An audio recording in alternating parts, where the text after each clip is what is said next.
అనుదిన వాగ్దానం, daily promise. దేవుని నామమునకు మహిమ కలుగును గాక. మన ప్రభువు రక్షకుడైన యేసుక్రీస్తు శుభనామములో మీకు నా హృదయపూర్వక వందనాలు తెలియజేస్తున్నాను. ఈ దినం దేవుని మాట, వింత కార్యములను జరిగించిన మీ దేవుడు. 7:2-25. మీరు కడుపారా తిని తృప్తి పొంది మీ కొరకు వింత కార్యములను జరిగించిన మీ దేవుడైన యెహోవా నామమును స్తుతించినట్లు మీకు మరలా ఇత్తును. ఆమేన్. Praise the lord.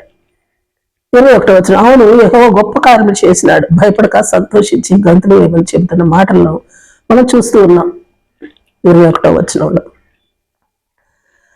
అవును 1వ అధ్యాయం 10-11 వచనాల్లో ఉన్న పరిస్థితులు, పొలం పాడైపోయాను, మరి ధాన్యం నశించను, భూమి మీద పైరు చెడిపోయింది, కొత్త ద్రాక్షారసం లేదు, తైల వృక్షాలు పాడైపోయాయి. 16-18 వచనాలు, ఆహారం నాశనమాయను, విత్తనం మంటి బెడ్ల కింద కుళ్ళిపోతూ ఉన్నాయి, పైరు మాడిపోయింది, ధాన్యపు ఒట్లు వట్టివైపోయాయి, మేత లేక పశువులు ఎడ్లు మందలుగా కూడి ఆకలికి అల్లాడుతున్నాయి, నదులు ఎండిపోయాయి, అగ్ని చేత మేత స్థలాలు కాలిపోయాయి.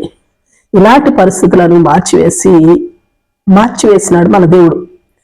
వాన కురిపించాడు, తొలక వర్షము కడవర వర్షం అనుగ్రహించాడు. 22-24 వచనాలు, కొట్లు ధాన్యంతో నిండాయి, పశువులకు గడ్డి బెళ్లలో పచ్చిక నిలిచింది, చెట్లన్నీ సమృద్ధిగా ఫలించాయి, క్రొత్త ద్రాక్ష రసము క్రొత్త తైలము గానుగులకు పైగా పొర్లు పారుతూ ఉన్నాయి. మరి ఎంత గొప్ప కార్యం ఇది! కడుపారా తిని తృప్తి పొందుతున్నారు. దేవుడు చేసిన వింతైన కార్యాన్ని బట్టి దేవుని నామాన్ని స్తుతించవలసిందే కదా. అవును, ఆమేన్. Praise the lord. మరో గొప్ప కార్యం ఏమంటే 1వ వచనం, ఆయా పురుగులు చెట్లు మొదల నుండి వేళ్ల నుండి చిగురు వరకు తినివేశాయి.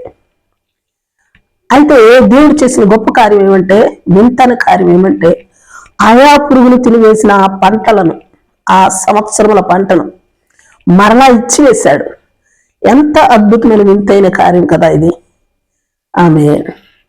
అయితే ఆ ఎండిన స్థితికి, పండిన సమృద్ధి జీవితానికి, ఆకలికి అల్లాడే స్థితికి, కడుపారా తినే తృప్తి చెందిన స్థితికి మధ్య ఓ సంఘటన జరిగింది. అదేమంటే 2వ అధ్యాయం 12-17 వచనాలు జరిగాయి. ప్రజలు పశ్చాత్తాపంతో ప్రార్థన చేశారు. రాజులైనా, యాజకులైనా, పెద్దలైనా, పిల్లలైనా, పెండ్లి కుమార్తె అయినా, పెండ్లి కుమారుడైనా, చివరికి చిన్న బిడ్డలైనా, స్తన్యపానం చేసే చంటి బిడ్డలైనా, ఎవరైనా ప్రతి ఒక్కరూ దేవుని సన్నిధిని మరి ఉపవాసం ఉండి క్షమాపణలు వేడుకుంటూ కన్నీరు విడుస్తూ యెహోవాను బ్రతిమాడుకున్నారు. అంతే. అప్పుడు 2వ అధ్యాయం 18వ వచనం చూస్తే, యెహోవా తన దేశం నుండి రోషం పూని తన జనుల ఎడల జాలి చేసుకున్నాడు. ఇక్కడ మిమ్మల్ని అన్యజనుల్లో అవమానాస్పదంగా చేయక మీరు తృప్తి పొందినంతగా నేను ధాన్యమును, ద్రాక్షారసమును, తైలమును మీకు పంపిస్తానని వాగ్దానం చేశాడు.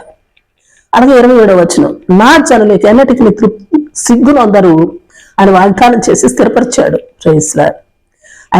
ఆయనను ఆశ్రయించి పశ్చాత్తాపంతో ఉపసించి కన్నీళ్లు విడిచి ప్రార్థించినట్లయినా 32వ వచనం, ఆ దినమైన ఏ దినమైనా ఆయన నామం బట్టి ఆయన ప్రార్థన అందరూ రక్షింపబడతారు. Praise the lord. అర్థం చేసుకుందాం.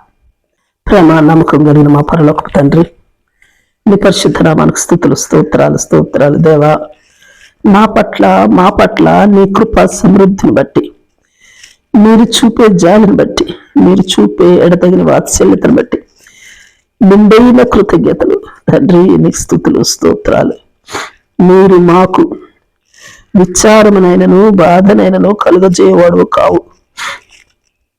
అందుకే నీకు మాకు దూరమైన భావన కలిగిన తోడనే తండ్రి కన్నీటితో మిమ్మల్ని సమీపించి క్షమాపణము కోరుకుంటూ ప్రార్థన చేసుకున్నట్టు మెలకువ కలిగి ఈ దినమైనను ఏ దినమైనను ప్రార్థించుకొనగలుగునట్టు కృపను మాకు అనుగ్రహించమని ప్రార్థిస్తూ యేసు నామములో అడిగి వేడుకొంచున్నాం తండ్రి.